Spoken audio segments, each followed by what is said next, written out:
നമ്മൾ നേരെ പോകുന്നത് തിരുവനന്തപുരം കോർപ്പറേഷനിലേക്കാണ്. വരാനിരിക്കുന്ന തദ്ദേശ തെരഞ്ഞെടുപ്പിൽ ശ്രദ്ധാകേന്ദ്രമാവുക തിരുവനന്തപുരം കോർപ്പറേഷനിലെ പോരാട്ടം തന്നെയായിരിക്കും. തലസ്ഥാന നഗരത്തിൽ CPM-ഉം BJP-യും തമ്മിൽ നേരിട്ടാണ് മത്സരം.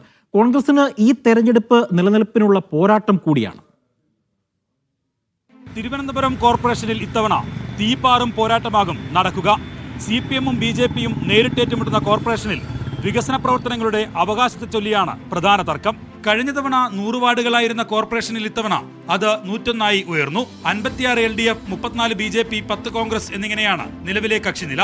കഴിഞ്ഞ 5 വർഷത്തെ പ്രധാന ഭരണനേട്ടമായി LDF അവതരിപ്പിക്കുന്നത് സ്മാർട്ട് സിറ്റി പദ്ധതിയാണ്. എന്നാൽ പദ്ധതി കേന്ദ്ര സർക്കാരിന്റേതെന്നാണ് BJP-യുടെ അവകാശവാദം.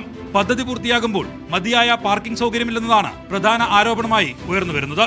വികസനത്തിനൊപ്പം വിവാദങ്ങൾക്കും ഈ ഭരണകാലയളവിൽ പഞ്ഞമുണ്ടായില്ല.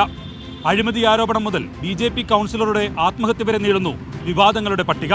CPM Muttathara councillor V. Rajendran road നിർമ്മാണത്തിന് കൈക്കൂലി വാങ്ങുന്ന ദൃശ്യങ്ങൾ പുറത്തുവന്നത് ഭരണപക്ഷത്തിന് വലിയ ക്ഷീണമുണ്ടാക്കി. കൗൺസിലർ സ്ഥാനം രാജിവെച്ച ശേഷം പാർട്ടി അംഗത്വത്തിൽ നിന്നും രാജേന്ദ്രനെ CPM-ന് പുറത്താക്കേണ്ടി വന്നു. കൗൺസിലർ കരമനാനിലിന്റെ ആത്മഹത്യയും തുടർന്നുണ്ടായ ആരോപണങ്ങളും BJP-യെ ഒട്ടൊന്നുമല്ല പ്രതിസന്ധിയിലാക്കിയത്. ആരോപണമുന സംസ്ഥാന നേതാക്കളിലേക്ക് വരെ നീണ്ടു. വിവാദങ്ങളുടെ അലയൊലികൾ ഇപ്പോഴും അവസാനിച്ചിട്ടില്ല. കോൺഗ്രസിന് തവണ കോർപ്പറേഷൻ തെരഞ്ഞെടുപ്പ് ജീവൻ മരണ പോരാട്ടമാണ്. ഒരു കാലത്ത് മുഖ്യപ്രതിപക്ഷമായ കോൺഗ്രസിന് ഇപ്പോഴുള്ളത് വിരലിലെണ്ണാവുന്ന സീറ്റുകൾ മാത്രം. തലസ്ഥാന നഗരിയിൽ കോൺഗ്രസിന് കാൽച്ചുവട്ടിലെ മണ്ണൊലിച്ചു പോകുന്ന കാഴ്ചയാണ് കഴിഞ്ഞ തവണ കണ്ടത്. ഇത്തവണ നില മെച്ചപ്പെടുത്താനായില്ലെങ്കിൽ നിയമസഭാ തെരഞ്ഞെടുപ്പിൽ ഭരണം ലക്ഷ്യമിടുന്ന UDF-ത് കനത്ത തിരിച്ചടിയാകും.